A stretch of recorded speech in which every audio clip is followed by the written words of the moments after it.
Более полумиллиона исполнительных дел. Судебные приставы отчитались о проделанной за год работе. С итогами деятельности службы представителей правоохранительных органов, правительства, общественности и СМИ познакомила руководитель Северостинского управления Светлана Гацоева. Взыскание денег с неплательщиков алиментов, недобросовестных работодателей и тех, кто укрываются от уплаты налогов, остается основным направлением. По итогам деятельности ведомства бюджет республики получил 186 миллионов рублей. Приставы провели активную работу и по сносу незаконных торговых строений. Особое внимание в прошедшем году было уделено сносу жилого дома возле Дивгизской крепости. Сегодня же лучшие сотрудники ведомства и структурных подразделений были удостоены грамот и благодарственных писем. Поставленные в 2017 году задачи приставы выполнили, но все же есть и незавершенные дела.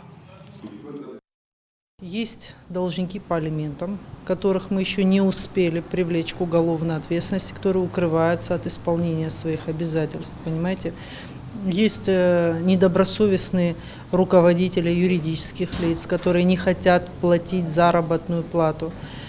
Есть у нас и физические, и юридические лица, которые не платят налоги.